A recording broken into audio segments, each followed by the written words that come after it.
Salut les gars, bienvenue dans cette nouvelle vidéo où j'analyse avec vous les différents matchs de Ligue 2 qui auront lieu ce week-end. Donc si vous aimez ce genre de vidéo, n'hésitez pas à me soutenir en balançant un petit pouce bleu. Et si vous rejoignez cette chaîne pour la première fois, n'hésitez pas à vous abonner en activant la petite cloche. Comme ça vous serez au courant dès que je sors une nouvelle vidéo. Hier d'ailleurs on fait un joli 3 sur 4 en Europa League avec le Slavia qui passe. Donc vraiment ça c'est plutôt pas mal, j'espère que vous avez pu suivre. Et vous avez également mon groupe Telegram dans la description, très important les amis. Voilà, je vais vous envoyer directement les investissements que j'aurais choisis pour cette journée de Ligue 2. Parce que bien évidemment, hein, quand je sors ces vidéos-là où je partage mes 10 analyses, bien évidemment que je parie pas sur les 10 matchs. Après, il y a quand même un travail de recherche à faire et surtout des choix à faire sur les meilleures values qui sont les plus rentables sur le long terme. Donc on va commencer à regarder tout ça de plus près avec le Paris FC qui va recevoir les Stacks de 3. Gros match ici, on peut le voir au classement tout de suite que c'est un match capital pour les deux équipes. On se rapproche de la fin, il y a le Paris FC qui a réussi à faire le trou sur le 6e et 3 de l'autre côté qui est toujours premier, mais attention, 3 ça va beaucoup moins bien, on le sait, il y a eu la défaite 5-1 contre Nancy, ensuite il y a eu la défaite 3-1 contre Amiens et ensuite là ils ont réussi enfin à relever la tête au dernier match en gagnant 1-0 contre Guingamp. Maintenant, Guingamp, c'est certainement pas cette victoire sur le plus petit des scores contre Guingamp qui va m'inquiéter. Moi, à titre personnel, 3, je les trouve vraiment moins bien depuis quelques temps. Paris FC de l'autre côté, défensivement, c'est excellent. Alors, ils ont enfin pris un but, parce que ça faisait quand même un petit moment que Paris FC n'avait pas pris de but, mais ils ont pris un but. Il faut savoir qu'ils étaient à 10 contre 11, ils avaient déjà plié le match 2-0, donc je suis pas du tout étonné qu'ils aient pris un but. Petit point négatif, ils ont perdu Ousmane Kanté, défenseur très important, défenseur titulaire. Donc méfiance, il est possible que Paris prenne des buts avec cette absence-là. Mais voilà, honnêtement, de ce que je vois, de ce que j'ai vu sur les deux dernières équipes, franchement, c'est Paris FC qui me laisse la meilleure impression. On a également le match aller où il y avait eu quand même quelque chose d'assez étonnant. Donc match aller qui avait été très très équilibré déjà, qui avait été remporté 2-1 par 3. Paris FC qui avait égalisé à la dernière seconde, but refusé sur vraiment une décision très dure.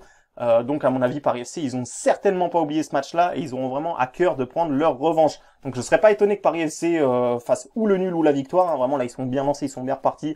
3, j'ai l'impression que c'est vraiment un bon moment pour les prendre, parce que là quand même sur les 3 derniers matchs c'est assez inquiétant ce qu'ils proposent. Donc voilà, pour moi vous avez compris, Paris FC 1N, ça peut être pourquoi pas un bon spot ou Paris FC remboursé 6 nuls si vous souhaitez plus de risques et une meilleure cote. Donc voilà, on va analyser maintenant les autres matchs. Il y a beaucoup d'autres matchs à analyser. Châteauroux contre Dunkerque, là c'est le match de la dernière chance pour Châteauroux qui, je le rappelle, a tout changé. Ça va beaucoup mieux depuis qu'ils ont tout changé dans ce club-là. Ils ont changé de président, ils ont changé de partenaire, ils ont vraiment changé beaucoup de choses. Et surtout, ce qui m'intéresse, c'est qu'ils ont changé de style de jeu avec leur nouvel entraîneur.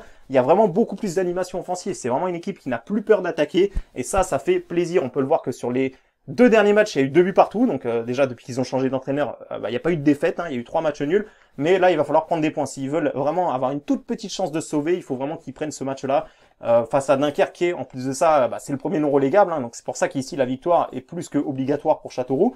On a aussi noté que Dunkerque n'a pas joué depuis le 20 mars 2021. Donc ça, attention, ils peuvent être en manque de rythme. On sait que voilà, Dunkerque a eu pas mal de soucis de leur côté. Donc ici, éventuellement, je pense que ça sert à rien de sécuriser pour une fois. C'est rare que je vous dise ça, mais là-dessus, Châteauroux, le match nul, ça leur servira à rien, tout simplement. Donc ils vont forcément chercher à prendre les 3 points ou rien. On va passer maintenant au match entre Grenoble Foot et Stade Malherbe de Caen. Stade Malherbe de Caen qui finit en roue libre. C'est vraiment catastrophique la saison qu'ils nous ont proposée, notamment depuis début 2021 où là voilà, déjà rien que sur les 5 derniers matchs, il n'y a même pas besoin d'aller jusqu'à début 2021, sur les 5 derniers matchs c'est 0 victoire. Bon, il y a eu 2 matchs nuls d'affilée. Grenoble aussi, attention, eux qui jouent la montée là, sur les 5 derniers matchs pareil, ils ont pris qu'une seule victoire. À domicile, ils restent sur 4 matchs nuls d'affilée. Grenoble reste sur 4 matchs nuls d'affilée à domicile.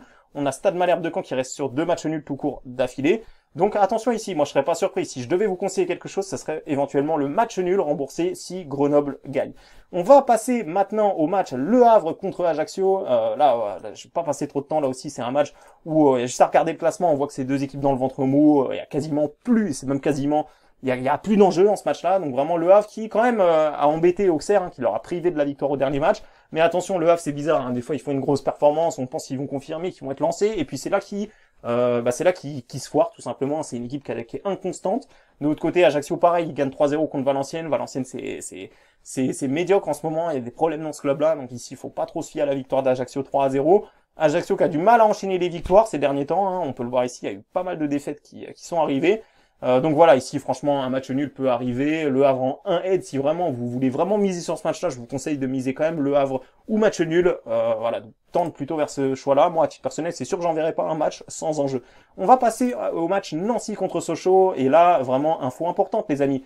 Il y a eu un cluster du côté de Nancy, donc un cluster, pour ceux qui savent pas, c'est qu'il y a beaucoup de joueurs qui ont été qui sont positifs au Covid-19, et ça c'est très très problématique. De plus, Sochaux, vraiment c'est une équipe qui fonctionne vraiment bien cette saison, hein. On sent qu'ils sont vraiment, il y a vraiment du beau travail de la part de leur coach, hein, vraiment. Donc ici Sochaux, déjà de base pour moi, Sochaux je les trouve meilleurs. Honnêtement, je les trouve meilleurs sur la durée, depuis ce que je vois depuis le début de la saison. C'est une équipe qui arrive plus ou moins à être constante, qui arrive à, quand ils arrivent à pas gagner, ils arrivent au moins à faire match nul. Donc vraiment, moi j'ai quand même une préférence pour Sochaux. Là, le fait que Nancy, ils ont vraiment trop de cas de Covid, donc ils risquent d'envoyer une équipe B sur ce match-là. On a Michael Biron, leur meilleur joueur, qui est toujours absent, qui est toujours positif au Covid du coup.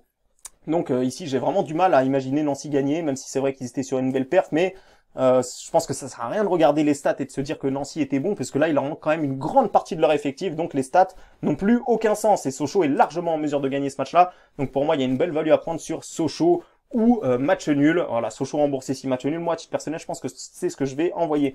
Niort contre Auxerre maintenant. On a une belle équipe de Niort qui vraiment embête beaucoup de monde. Je vous l'avais dit les amis, au dernier match là. Clermont contre Niort, on avait cette fameuse cote à 1,30 pour Clermont qui s'est bien évidemment fait accrocher. Une cote à 1,30 en Ligue 2 les amis, je vous l'ai dit. Vraiment, ne jouez pas de petites cotes en Ligue 2. Hein. C'est rare qu'il y ait des petites cotes et quand il y en a, en général, ça douille. Comme on a pu le voir ici, donc Niort qui a réussi à faire match nul. Vraiment grosse perf, en plus ils ont eu un penalty manqué là-dessus, donc vraiment je m'en méfie vraiment de cette équipe de Niort qui en plus de ça va jouer contre Auxerre qui reste sur 4 matchs nuls d'affilée, qui est en train de laisser filer la montée en Ligue 1, donc voilà, le 1N ici, pourquoi pas, peut éventuellement se tenter. Pau contre Clermont maintenant, on a une équipe de Pau qui fait vraiment du bon travail ces derniers temps, on peut voir qu'ils sont sur une très très bonne série, sur les 5 derniers matchs c'est tout simplement 0 défaite. Clermont, comme je le disais, qui a un petit coup d'arrêt, hein, ça fait 2 matchs qu'ils gagnent plus. Alors il y a eu le cluster, il y a eu des cas de Covid, il y a eu des petits problèmes à Clermont, mais Clermont reste quand même, pour moi, la meilleure équipe en termes d'effectifs, c'est la meilleure équipe de Ligue 2, je vous le dis depuis le début de la saison. Maintenant, de ce que je vois ces derniers temps, Pau est quand même sur une meilleure dynamique. Pau, voilà, pose quand même pas mal de problèmes aux grosses équipes cette saison, donc je serais pas surpris de voir une surprise là-dessus. Le 1N, si vous voulez éventuellement tenter un petit fun, ne me surprendrait pas. Honnêtement, voilà, Clermont, ils sont en train de lâcher un petit peu, là, ça va pas bien du tout. Donc moi, j'attends de les revoir gagner avant éventuellement de les rejouer gagnants. Valenciennes contre Chambly maintenant. Chambly, là aussi, c'est des équipes, faites vraiment attention, hein, parce que souvent, on va voir le classement, on va dire, ah bah tiens, Chambly est dernier, donc ils vont encore perdre. Pas du tout, les amis. C'est ce genre d'équipe-là qui se réveille dans les moments importants et dans les fins de, dans les fins de championnat, tout simplement. Alors oui, Chambly, c'est la pire défense de Ligue 2, mais c'est pas la pire équipe de Ligue 2, hein. Honnêtement, en attaque, ils ont quand même des joueurs assez performants, hein, parce qu'on peut le voir, hein, déjà sur les 2 derniers matchs. Ils ont fait 2-2 au dernier match contre Rodez, grosse perf là-dessus, bonne perf là-dessus, hein, parce que bien sûr qu'ils avaient besoin de la victoire. Il y a eu la victoire 2-1 contre Ajaccio, de l'autre côté Valenciennes qui est en roue libre, qui finit ça vraiment de manière catastrophique, hein, sur les 4 derniers matchs, il y a 3 défaites, donc vraiment ici Chambly ils sont capables de faire quelque chose en vrai, hein, donc pourquoi pas le N2 ici, où la victoire de Chambly remboursée 6 matchs nuls. Là on arrive à des moments où Chambly a besoin de prendre des victoires à l'extérieur. Ils ont montré lors des derniers matchs qu'ils étaient capables, qu'ils n'étaient pas finis, qu'ils étaient capables de venir embêter d'autres équipes, donc voilà, pour moi Chambly peut éventuellement faire un joli coup. Et on va finir avec les derniers matchs qu'il y a dimanche, hein. Il y a un match qui m'intéresse dimanche, Amiens contre Rodez. Ouais voilà, Rodez ici je pense qu'ils sont en mesure de gagner. Amiens qui encore une fois ici n'a pas joué depuis le 20 mars 2021. Amiens qui encore une fois n'a plus grand chose à jouer en cette fin de saison, hein. Ils sont 14e. Je pense que pour le maintien ça devrait aller, pour la montée c'est plus envisageable. Rodez de l'autre côté c'est un peu pareil, hein. Il y a plus beaucoup d'enjeux, mais Rodez me laisse vraiment une bonne impression, hein. Surtout en deuxième partie de saison où ils font vraiment des résultats plutôt pas mal contre des bonnes équipes. Donc voilà, pour moi en plus Amiens, le fait qu'il manque de rythme, ça peut vraiment leur coûter cher je pense sur ce match-là. Donc pourquoi pas le N2 ici, ça peut être éventuellement un bon spot. Et le dernier match ça va être Toulouse. Alors là je vais pas passer trop de temps, pour moi Toulouse a déjà grillé leur joker, vraiment ils avaient perdu à Niort, ils avaient perdu 2-3 matchs là. Donc ils avaient perdu à Niort, alors on va remonter ça, ils avaient perdu à Valenciennes et ils avaient perdu à Rodez, donc les 3 fois à l'extérieur. Et du coup là ils vont se retrouver face à Guingamp qui joue la relégation. Et là l'enjeu du match va être vraiment très important. Pourquoi? Parce qu'il suffit juste que 3 perdent contre Paris FC ce week-end. Si par exemple 3 perdent contre Paris FC, et ben Toulouse aura juste à gagner pour repasser premier de Ligue 2. Donc ici, attendez quand même de voir ce que ça va donner le match de Paris FC. Mais néanmoins, je vois vraiment pas nos amis toulousains perdre ce match-là. En plus, là, il y a vraiment un enjeu qui est capital. Bien sûr que Guingamp joue la relégation, mais c'est quand même un effectif limité. Et voilà, Toulouse, moi je vous le dis honnêtement, si le match a lieu 100 fois, je pense que Toulouse est largement en mesure de le gagner plus de la moitié du temps. Donc voilà les amis, j'espère que ces petites analyses rapides vous ont plu. Encore une fois, n'hésitez pas à venir sur le canal Telegram. Vous retrouverez directement le pronostic que j'aurais choisi d'investir dans cette journée de Ligue 2. Et voilà les amis, je vous dis à bientôt pour une nouvelle vidéo ou à tout de suite sur le canal Telegram.